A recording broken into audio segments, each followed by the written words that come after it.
बघवा माँ होके सवार भुइया के दाई भार हरे वो बघवा माँ होके सवार भुइया के दाई भार हरे वो बघवा माँ होके सवार भुइया के दाई भार हरे वो बघवा माँ होके सवार भुइया के दाई भार हरे वो बघवा माँ होके सवार भुइया के दाई भार हरे वो धर्म के दुख दूर करे वो देवता के संताप हरे वो धर्म के दुख दूर करे वो देवता के संताप हरे वो अष्टभुजी जगजननी भवानी रूप धरे तय जग कल्याणी अष्टभुजी जगजननी भवानी रूप धरे तय जग कल्याणी देवता के सुन के गोहार भुइया के दाई भार हरे वो बघवा माँ होके सवार भुइया के दाई भार हरे वो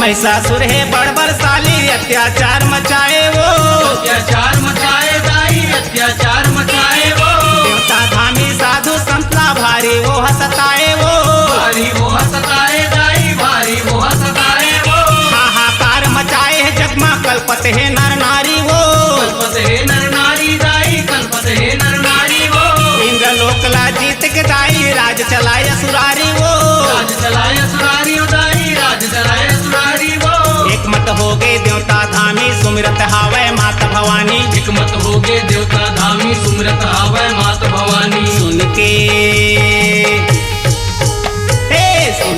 तया जा पुकार भुइया के दाई भार हरे वो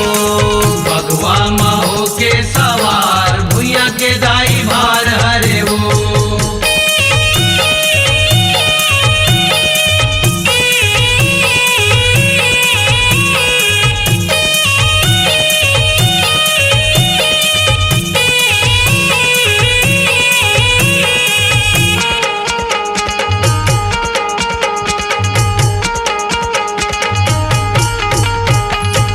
मातक तले अंश बहिराए करे है बघवा सवारी वो करे भगवा सवारी दाई करे भगवा सवारी वो अष्टभुजी जग जननी भवानी पहिरे लाली रंग सारी वो पहिरे लाली रंग साड़ी दाई पहिरे लाली रंग साड़ी वो आनी बानी के गहन सजे है पहिरे खिनवा बारी वो पहिरे खिनवा बारी दाई पहिरे खिनवा बारी वो सब देवता मन शीस झुकाए नमन करे बारी बारी वो नमन करे बारी बारी दाई नमन करे बारी बारी वो अर्जिल सुनते माता भवानी प्रकट भय है जग कल्याणी अर्जुन सुन के मात भवानी प्रकट भय है जग कल्याणी नैयाला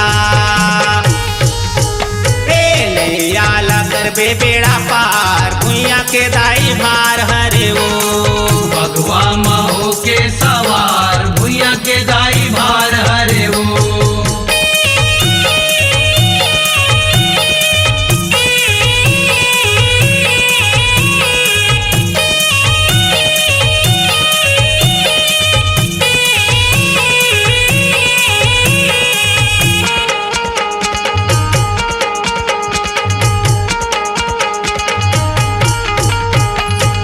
अस्तर शस्त्र देवता मनहा मातल देवत जाए वो मातल देवत जाए दाई मातल देवत जाए वो सब देवता के तेज मिलके भारी तेज जनाए वो भारी तेज जनाए दाई भारी तेज जनाए वो महिषासुरला मार के दाई धरती के भार उतारे वो धरती के भार उतारे दाई धरती के भार उतारे वो आनंद होके देवता मनहा फूल बरसा बरसाए वो फूल बरसा बरसाए दाई फूल बरसा बरसाए वो अष्टबंधु तोर करे गुणगानी रहिबे सदा सहाय भवानी अष्टबंध तोर कर गुणगानी रहिबे सदा सहाय भवानी कोरा माँ लेबे पोटार भुइया के दाई भार हरे वो बघवा माँ होके बघवा मा हो के सवार भुइया के दाई भार हरे वो बघवा महो के सवार भुइया के दाई भार हरे वो धर्म के दुख दूर करे वो देवता के संताप हरे वो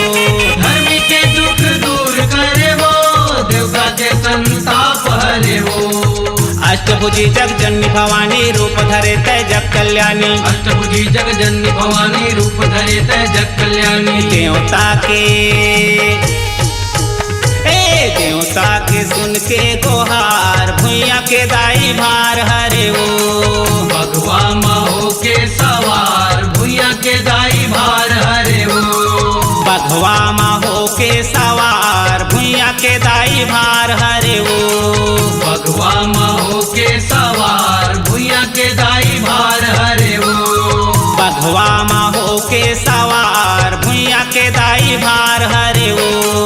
बघवा महो के सवार भुइया के दाई भार हरे वो अपनी आवाज को दीजिए एक नया मुकाम। डिजिटल रिकॉर्डिंग की दुनिया का जाना पहचाना नाम स्वरांजलि, जहां गूंजती हैं ध्वनियां अपनी माटी की सौंधी सुगंध के साथ। छत्तीसगढ़ी संगीत के विविध रंग जो पहुंचाते हैं पूरे प्रदेश में डिजिटल रिकॉर्डिंग के संग। स्वरांजलि स्टूडियो, नेमीचंद गली नंबर 2, गंजपारा, रायपुर।